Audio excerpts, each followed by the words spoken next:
Good afternoon, everybody. This is Brian Tully. Thank you for joining me for our Wednesday webinar today on Valentine's Day.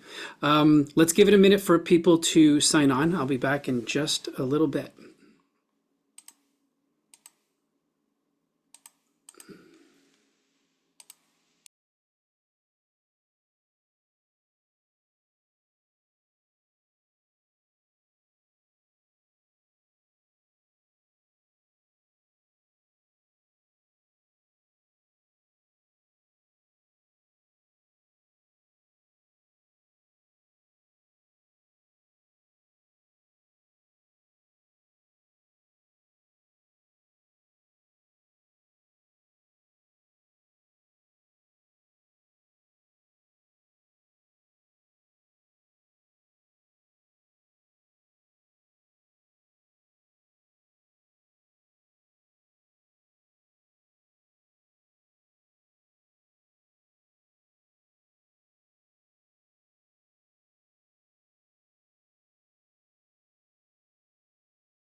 All right, everybody. Thank you again for joining us. It is February 14th, Valentine's Day, and we're going to get started with our All's Fair in Love and War webinar today. We try to do a little bit of a theme here. Hopefully it's not all about divorce, but more about the love part. And again, thank you for being with us. My name is Brian Tully. I'm the founder and managing partner here at Tully Law Group. We are based in Melville and out in Riverhead. However, we work with clients and families throughout the city and Nassau County and, of course, Suffolk County. Today, I'm going to be talking about more on the estate planning side of things. We are an elder care and estate planning firm, but today's mostly about the estate planning side. If you have questions, please enter them into the chat box.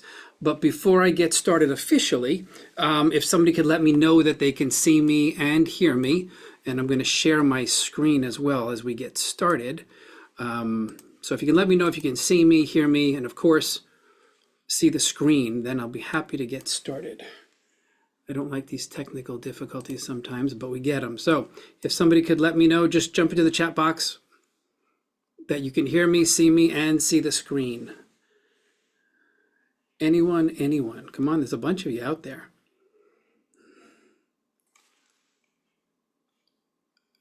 Good. Thank you, Chris. I got somebody there. It's like classroom here. Good. All right, cool. So we're going to get started. So the purpose of today is to share different ways to look at estate planning. The days of old where the 1.5-page will was sufficient, which in my opinion was never sufficient, but the days of old when that was more commonplace is no more. We are in a very much so more complicated society, family structures, family dynamics, different types of assets, different issues that we're facing as a society. Excuse me. And it's important that we plan and we protect for our families. It is important that we plan and protect our assets so that we are doing the right thing by the family. And when we look at the inheritance that we're leaving to our children, grandchildren, etc., we want to do it the right way. Excuse me. And just leaving an inheritance, oh, here's the house, split it among the four of you. Again, it's not the most efficient, safest way to leave inheritances these days anymore. So we're going to be talking today about shielding your assets, shielding the inheritance, all right? And I'm using the word inheritance and not just assets on purpose because an inheritance is more than just the assets. And we'll talk about that briefly in a few minutes. All right, so here we go. As we talk about the word shield, you'll notice in our logo that we've had for years here at Tully Law, and I think it's very unique and it speaks volumes from my perspective and from what clients have shared. We use a shield as part of our logo. We also use a heart, of course, and that ties into our honor and protect motto, our honor and protect mission here for our clients and our families. So the idea of a shield, very common. Again, you'll see it everywhere you walk around here at Tully Law Group, but it's important to realize a shield is more than just a noun. It is more than just a thing, right? It is actually going to be a verb as well. So a shield is something that actually protects or defends, okay? And it is also the action, the verb of protecting and defending. So it's not just about having a trust in place or having a power of attorney in place. It's actually making sure that the client, the family, you guys, the listeners, the watchers, viewers, actually take the step of implementing the protection. Implement the shield yourself, okay? All right, so when we talk about shielding and protecting, what exactly are we protecting? Well, some might say, well, it's the house. Some might say, well, it's the financial account. But there's more than that. The reality is we're doing this to protect our loved ones, primarily, first and foremost. If we have a child that is struggling in some way with addiction or spending issues, other types, and again, talk about today's society. If we have a child that is struggling through a rough marriage, if we have a child or a loved one that is disabled, not able to handle money appropriately, we're doing this so we can protect them as well. We don't want them to spend it and not have any money left for their future. We don't want them to be taken advantage of. We don't want them to God forbid, use it all on drugs and alcohol or gambling. We're doing this to protect our loved ones. Then, the obvious part, we're doing this to protect the inheritance, and that's the assets, right? That could be the house, the investments, the retirement accounts, the bank money. And truly, it doesn't matter if it's $10,000 or $10 million. That is what you have, and that is what you are able to leave your family as your inheritance. And our twist that we've been building on for the last couple of months is the word inheritance is more than the house. The word inheritance is more than the investment account. It's also your legacy. It is your family legacy. What do you want your children to know about you, or your grandchildren to know about how you made that money? What do you want your children and grandchildren to know about your family values that perhaps you never conveyed very specifically? How do you pass on the values, the traditions, your wishes for your family and your grandchildren? How do you want them to use these assets? So for us, what we've been doing over here at Tully Law Group is building out this idea of legacy, because, you know, just like our elder care clients, we go above and beyond with our elder care clients, with our care advocacy and our care coordinators. We're also doing that for our estate planning clients and the families that we help here. It's more, again, than the assets. So legacy is something certainly that needs to be addressed and preserved for families. You know, I heard somebody explain it as it's those Sunday dinners that we used to do, that we grew up with, right? You'd go to grandma's house, grandpa's house, or family, you'd come together, you'd share, you'd communicate, you'd talk, and the younger generations would learn from the older generations. That doesn't happen as much anymore. So we're trying to help families communicate that. All right, now, as we move forward, we are protecting our loved ones, and we're protecting our inheritance assets and our legacy. What are we protecting it against? Okay, now in the caption and playing with Valentine's Day, we spoke about divorce, of course, which is an unfortunate reality for a lot of families and a lot of individuals. And the bottom line, though, is there are other risks as well. So let's go through a list of what we can protect against if we do the right and proper planning for our families. Yes, we can protect against divorce. We can also protect against creditors, whether that's a credit card company, a lawsuit, anything of that nature. We're able to shelter the inheritance against that. If we have a loved one with a disability, if they're on government benefits such as SSI or Medicaid, we're able to shelter and shield that inheritance. If there's spending issues, and this is unfortunately very common. Sat with a client just 2 weeks ago. They have a grandson that does have an issue with gambling. What happens if that grandchild inherits $50,000? Is it going to be there by the weekend, right? We can shelter that and protect that so that it's not misspent.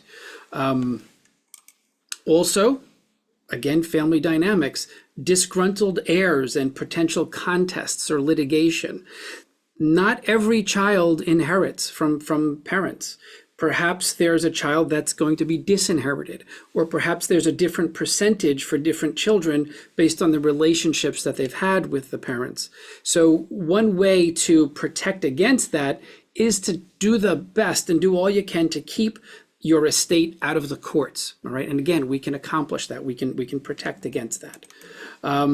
Probate. We'll talk about this a little bit more later, but you see us on our soapbox all the time. Just like I said about disgruntled heirs, you want to keep the family out of the courts. Once you go to court, you're losing control. You're losing a lot of time. You're losing privacy.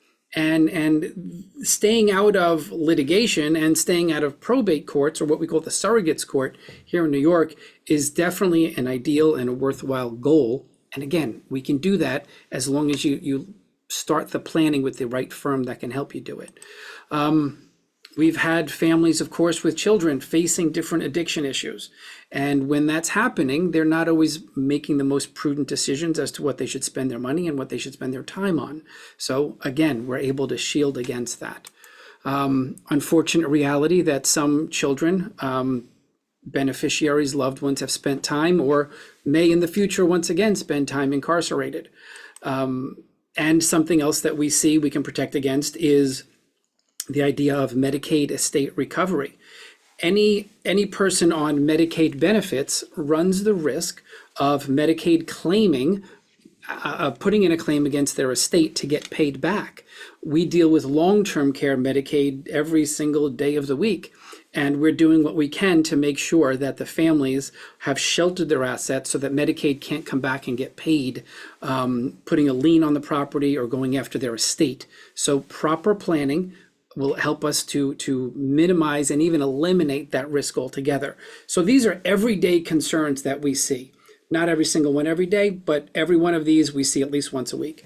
And a lot of them we see every single day, if not every hour. So proper planning is how we can address these concerns. And let me say this, you have websites out there, and I see them in the different Facebook groups I'm in and so forth. There are websites out there that can put together your will or your trust or your power of attorney. They're not getting into these issues with you. All right, bear that in mind. You can sit with an attorney that doesn't specialize, doesn't focus or concentrate on estate planning and elder care, and they may not get into these issues. I can't tell you how many times I'm sitting with an 80-year-old client and they just did their will and power of attorney 2 years ago at 78 years of age, and they are not the appropriate documents for an 80-year-old individual. So there are attorneys out there that specialize in different areas, or perhaps they generalize and they don't know all these details. The power of attorney, you'll hear me talk about this all the time in all the past webinars. And by the way, if you go to our website, tullyelderlaw.com, you'll see events and events tab and webinars. You can check out all of our past webinars there. But I talk about powers of attorney all the time. Not a week goes by that we are not seeing a power of attorney prepared incorrectly. And if there's capacity, if that principal still has capacity and we can update it, okay, they just wasted time and money. But if that person has lost capacity in the interim, that's a lot of time, money, and stress right there, because you have to pursue what's called a guardianship. So online websites for this type of planning and attorneys that don't specialize in this type of planning, please do your family a favor. They deserve it. Get it done by a firm that actually does this type of work day in, day out. All right. Now, these are the risks. How can we protect against the assets? So I'm going to ask a question here. If we have, again, we'll just use a general scenario. We have a house and we've got $200,000 cash sitting at the bank. If you have a will and says, I give these assets to my 3 kids, if that's all it says, that is considered an outright distribution. That means each of those 3 kids are going to get 1/3 of the house and 1/3 of the money. They get a check from the bank. They go to a closing. They get a check at the closing. Now they've got that money. They can deposit it in their account. If they have an addiction, if they're in the middle of a divorce, if they're on government benefits, if there are other concerns as far as lawsuits and creditors, now what, right? What if there's a fourth child who's disinherited altogether? This is going through the courts. They have a soapbox to come in and challenge what's going to the other three. Those are outright distributions. The risk with an outright distribution is that beneficiary has that money in their name, in their account, subject to their decision making. And none of those three things might be appropriate for that beneficiary. Okay? So an outright distribution does not protect. Okay? The alternative option is utilizing a trust. And trusts are not, and we'll talk about it today a little bit more, but trusts are not just for the wealthy. Trusts are just, we used to say the Vanderbilts and the Kennedys, but these days, it's not just for the Bezos, it's just not for, for the Musks, it's for everyday people. We're putting trusts together to protect against these risks for everyday folks. Have a house, have a condo, have an apartment, rent. If you've got money that you're leaving to your family, or legacy concerns that you want to leave with your family, then you want to get the right plan in place, okay? And a trust is going to be the proper way to do it when it comes to the assets. Here's your answer: trusts. There are different types of trusts, which we're going to talk about now. There's anything worth doing, as they say, is worth doing right. And just getting in a very simple estate plan, or even just a will, which isn't an estate plan, is not going to benefit your family. Putting together a comprehensive plan, addressing contingencies and risks, and implementing your wishes as to who inherits, when they inherit, how they inherit, is going to be worth that much to your family. All right, so that much more. How do we exactly protect? All right, because here, right, we were talking about protecting our assets. How do we protect our legacy? I was talking about this in the beginning of our webinar. And the legacy is, what are you leaving to your family that's intangible? What values, what traditions, what memories are you leaving? And what we've started implementing here, we are rolling out as I speak, the idea and benefit of a legacy will. Now, when we deal with families, again, we focus on the house and the bank account, but there are so many intangibles from the values and the memories and the traditions and holidays and how did you make your money and how did you spend the money? How important is God? How important is family? Conveying all of those issues to your family is going to be, and your loved ones, is how we do that. It's how we protect your legacy there. And think of the opposite while I'm going through this. If you leave your estate, if you don't provide for your family, as we like to put it, and you are disinheriting or treating the children differently or making them go through the courts, that is going to cause a significant amount of stress and expense and delay for your loved ones. What kind of a legacy is that, right? We want our loved ones to look back and say, I can't believe what mom and dad did for us, or Uncle Steve or Aunt Kathy, what they did for us and how they did it. And again, a legacy will and an estate plan are proper ways to do that. Now, let's talk about trusts. And again, if you've been around for a couple of years, and I know if you have, we talk about these a lot. So I like to break down for those that are new to Tully Law and talking about these issues, what exactly is a trust? And again, it's not just the Kennedys and the Vanderbilts, it's for everybody. Almost everybody. Now, a trust itself, not too complex. It's a written agreement. That's all it is. It's a 20, 30, 40 page written agreement. The length of it will depend on the complexity and what we're putting in there. What it does is it breaks down the ownership and use and management of your property. And it does that during different segments of your life. So if I'm alive and healthy, this written agreement is going to say, this is how I use my assets because they're mine. And then it's going to say, if I'm still alive, but perhaps receiving home care or ill or in a nursing home, this is how the trustee uses the property for my benefit or my family's benefit.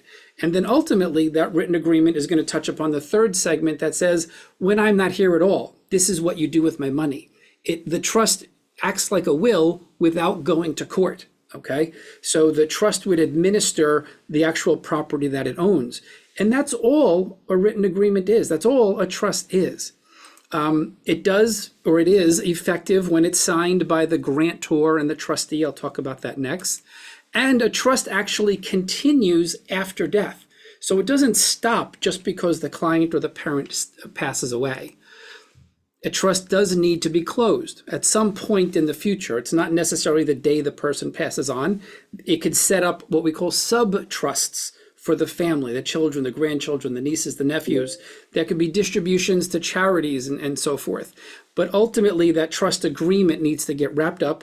The trustee steps down, assets are distributed, etc. Okay? Now, there are 4 parts to a trust itself. I just used 2 of these words. You have to have a grantor. The grantor is the one creating the trust. Other attorneys call it a settlor or a trust maker. We like grantor because the trust is being granted. It's being set up. In addition, every trust needs a trustee. That's the manager. In some trusts, the grantor and the trustee are the same person. In other trusts, the grantor and the trustee are different people. Depends on the purpose of the trust. In addition, every trust needs a beneficiary. Think of the word beneficiary. So this written agreement is for the benefit of who? And there's various types of beneficiaries, again, depending on family and assets and wishes.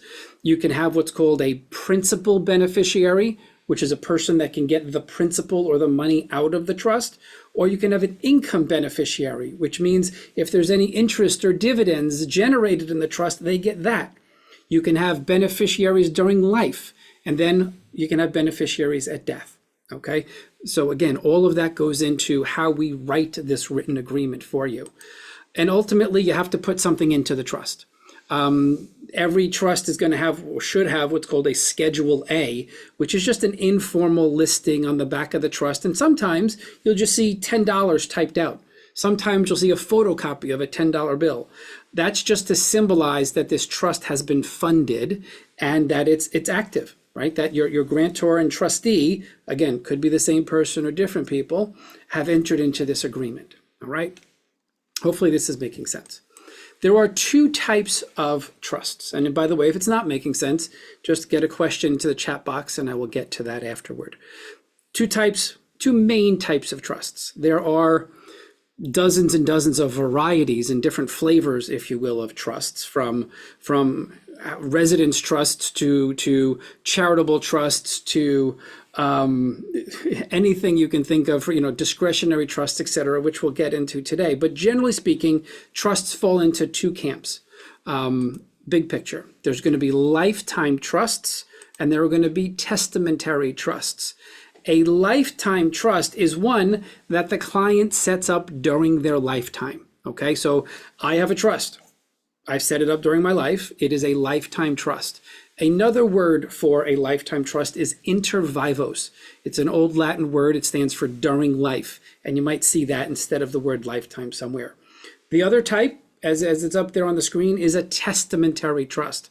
That is a trust that is included in your last will and testament. Okay, it happens after you pass away, not during your life, but after you pass. The testamentary trust, as I just shared, it's in your will and it requires probate. All right, so let's spend a minute on this.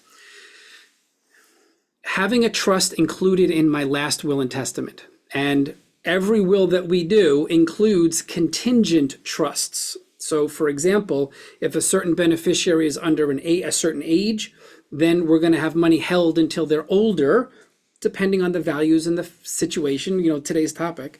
Or there could be a beneficiary a trust built into your will because there's a disability and government benefits. But the bottom line is those trusts can be built into your will, and your will is going to name an executor and it's going to say these assets go here and this house goes there. A will, a last will and testament, requires court approval in order to be valid. And that's what's called the probate proceeding. Okay? So if a person passes away with assets in their name alone and they have a will, the family has to go to probate before that will is deemed valid and the executor is actually appointed, and then the assets are marshaled, the creditors are paid, and the assets are distributed to the family. You're talking about, on Long Island, anywhere from 6 to 8 or 9 months. You're talking about Queens or Brooklyn, you're talking about 10 to 12 months. Probate takes a significant amount of time. We don't want our clients to go through it. Probate takes costs, court fees, legal fees. We don't want our clients paying unnecessary fees. And probate is also a public proceeding. And we do not, most definitely do not want our clients to have their families, addresses, names, inheritances, all in public view at the courthouse. There are literally companies that go into these courthouses, gather that information. They just requisition the files and they photocopy. Now they've got your daughter's address, age, and what she's inheriting, your son's information. If somebody's a minor, that's detailed. If somebody's disabled, that's detailed. It's not fair that all of that public information is out there after you're gone. Identity theft, fraud, bad actors, just stay out of the courts. Avoid probate. Don't rely on your last will and testament, and don't rely on probate, okay? What we prefer are going to be lifetime trusts, okay? Again, it's a trust set up during life for specific purposes. And there are basically, again, 2 types of lifetime trusts. And you'll know these words. Revocable, so there's such a thing as a revocable trust and an irrevocable trust. These are not in your will, okay? These are lifetime trusts. There are 2 main reasons why people implement lifetime trusts. They can do it for the specific purpose of avoiding probate, or they could do it for the specific purpose of asset protection, okay? Now, you can see how the screen is set up here. A revocable trust is done primarily to avoid probate, okay?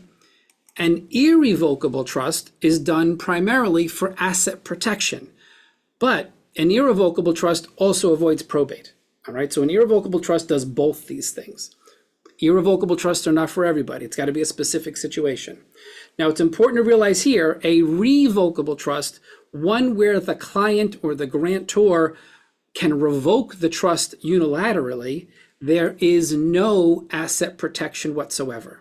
All right, it's important to realize that. So when we're talking about estate planning and shielding assets for our beneficiaries, shielding the inheritance for our family, generally we're doing that in a revocable trust, okay? But we can also do it in an irrevocable trust. So whether you go revocable or irrevocable for your plan depends entirely on your wishes, your goals, your age, your health, and what kind of money we're talking about. Okay, so that's how we can make our recommendations, whether we go revocable or irrevocable. But I just want people to realize that they serve different purposes, and the revocable doesn't do everything. All right, so how exactly do we then shield the inheritance, right? So I can set up a lifetime trust, I can set up my revocable trust or my irrevocable trust, but how do I actually protect it for my children down the road? What type of trust is that? Well, within our revocable or within the irrevocable, we build in what we call an inheritance trust. Okay, there are other names for it. It could be called a lifetime, believe it or not, for a lifetime of the beneficiary. It could be a lifetime trust for the beneficiary. It could be a lifetime asset protection trust for the beneficiary. But just as a general header, it could also be called a beneficiary controlled trust. I mean, there's a lot of intricacies and variables that get built into a complicated situation. We try to simplify it as much as possible. And that's what I'm trying to do by just calling it an inheritance trust. All right. Now, an inheritance trust can shield and protect the financial assets for your loved ones as long as it's drafted in certain ways. Okay. Not every inheritance trust is going to protect against a divorce. Not every inheritance trust is going to protect against gambling debt or misspending the money. All right, so what we're going to talk about here are the variables that go into the conversations deciding which terms do we put into our inheritance trust for our family so that we can shield the inheritance. And not every child has to have the same terms, right? Maybe a child can receive outright. Again, it depends. Maybe a child requires one type of trust and another child requires a different type of trust. But this is what we're going to get into here, okay? When we're talking specifically about healthy, non-disabled, non-government beneficiary children or grandchildren or loved ones, these are the options that go into the inheritance trust discussion. And then we learn how to build based on what the client needs are and what their wants are. So, variables. An inheritance trust can have three different variables. One is going to be the duration of the trust. Another one is going to be the distributions from the trust. And the third is who's the trustee, okay? And we're going to talk about each of these three variables so that you can get the idea as to, I like this, I don't like that, or I need this, and I don't need that, okay? So again, when it comes to building an inheritance trust, duration of the trust, how the distributions are crafted, and who's serving as the trustee all come into play. So let's talk about duration options. What you're going to see for the next three screens is or four screens, is there's going to be three different levels, okay? So there's three options when it comes to the duration of the trust. The first option is going to be, let's just have the money pay out to my child at a certain age, let's say at 21 years of age. So my trust could say, and again, a will can do it too, all right, I'm leaving everything to my two children, but if they're under 21, the money gets held in a trust, an inheritance trust, but they get it at 21, okay? Not something we do, but I'm just sharing with you that's an option. We have, as a default, 25 years of age if we're dealing with a non-complicated family situation, an asset situation. We'll do 25 as a minimum, but still not the most protective, as we're going to learn here. Another option for duration is going to be what we call ages and stages. That means, okay, I want my children to be older, and I don't want them to get it all outright at once. So let's say I'll give a third at 25 years of age, we'll do a third at 30 years of age, and at 35, they can have the rest of the money. Very common way to do it, okay? The third way that it can be done as an inheritance trust for duration is going to be lifetime. I want my assets to go into an inheritance trust for each of my children for their life, okay? Now, when we look at these three options, which one sounds a little riskier? I would submit that the age one is a little riskier because no matter what's going on at that kid's life at 21 years of age, college debt, college loans, financial aid, not spending the money appropriately, addictions, a whole host of things could be happening, unfortunately, at 21, and they're getting a check. So that's not very protective. Whereas if you go to the third level at the bottom, the lifetime, that's going to be money held in trust for that beneficiary's life. That sure sounds a lot more protected, subject, however, to the next topic, which is going to be the distributions, right? So when we build an inheritance trust and decide at what point do they actually, the duration of the trust, how do they get the money out, all right? So that's the distribution language. And again, there's three options here. You can have it an annual distribution. All right, every December 1st, my son gets $25,000. Again, we don't know what's going to be going on in that child's life every year on December 1st. Might there be a disability? Might he've just been served with divorce papers? We don't know that, but every year they're getting 25 grand. Doesn't sound that protective, right? Another way is what we call the ascertainable standard, or HEMS. HEMS stands for health, education, maintenance, and support. So what that means is the beneficiary goes to the trustee and says, hey, I have a dentist bill, here it is, and the trustee pays it. The trustee has the discretion, but we have this standard in place that says, listen, it's a health bill, you gotta pay it. Or a tuition bill for high school, college, postgraduate work. Maintenance and support, that can refer to, it's a little more of a gray area. That can be rent, a mortgage, a business, a wedding, car payments. Car payment example, right? I mean, the 24-year-old goes to the trustee and says, all right, here's the 2025 Corvette payment. Trustee doesn't have to pay it. He's going to say, don't you think you can get, the Chevy, the other Chevy instead? Don't you think you can get the Toyota instead? There's that discretion, that wisdom that the trustee can play when it comes play in the life of that beneficiary. Okay, this is somewhat protective. This is the middle ground. The most protective way to protect the assets within an inheritance trust is to give the trustee sole discretion. Okay, so for example, if we have $300,000 going into a trust for Junior, and my best friend is the trustee over that, as an example, that Junior needs to go to the trustee and say, listen, I'm buying this car. I want to invest in this business. I want to marry this person, and I want you to pay for the wedding.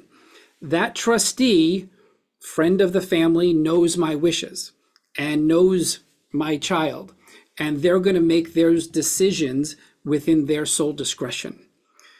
This is, just like the last screen, the third option, and therefore the most protective. Okay, it is not for everybody, but it is for a lot of people. All right, and again, when you have, if you're going with a financial institution like a Chase or a Bank of America as a trustee, this can be difficult. But if you're working within family and siblings or aunts, uncles, friends, this becomes a little bit more pliable and workable. Okay, now, third option when it comes to drafting an inheritance trust, as far as easy language or more protective language, is the trustee itself. Okay, now the trustee, as I mentioned earlier, that's the manager of the property. All right, the property inside the trust. And again, three choices from kind of easiest, softest, less protected to more protective. And what you're looking at here is having the beneficiary as their own sole trustee. Okay, so what that in essence means practically is no protection, because we're leaving Junior the house and $300,000 in this trust account, but he's the trustee. He could do whatever he wants with the money. He can pull it out, he could buy this, he could buy that. With that kind of control, there's not going to be any creditor protection. There's not going to be any type of divorce protection, because there's too much control and there's too much access. And if you've sat with me before in meetings, we talk about control and access a lot. And if that beneficiary is the sole trustee, it's all control, it's all access, minimal, if any, asset protection whatsoever. All right, so for us, that's not an option, but it's out there. The next level of protection is having that beneficiary serve as a co-trustee. Okay, and quite often what we'll end up doing as we develop these plans is we might have the beneficiary as the trustee for the ascertainable standard distribution. So remember, I spoke about those here. Where are we? Let's go back. See the ascertainable standard there. So you have the child in charge of his health expenses, education, maintenance, and support. So there's control there to a certain point, and there's access to a certain point. That's a little bit more protective, okay? So as we build these for families, those are the discussions we're going to have. And each individual, each beneficiary might actually be appropriate for that. Now, the most protective, just like the prior slides, is building in what we call an independent trustee, all right? That's going to be Uncle John, or that's going to be the lawyer, or that might be Bank of America Trust Services. So there's different ways to build this. Maybe it's a co-trustee, like we said. Maybe the beneficiary is in charge of their HEMS distributions, those everyday living expenses, but the independent trustee is in charge of the bigger expenses. That's protective, okay? You don't have to go to the extreme of pure independent trustee at all. You can have these bottom two options work together.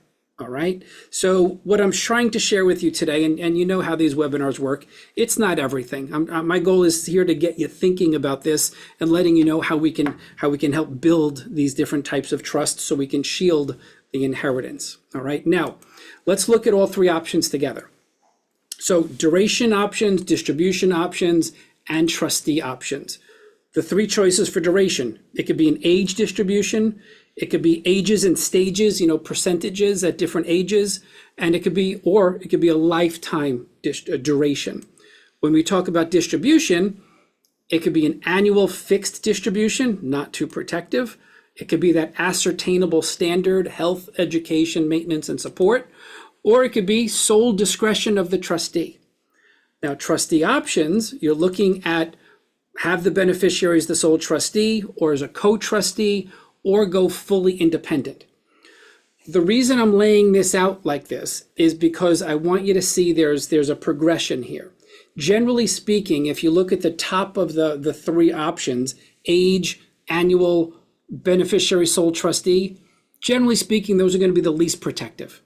But if you go to the bottom, lifetime with an independent trustee for sole discretion distributions, that's going to be the most protective, okay?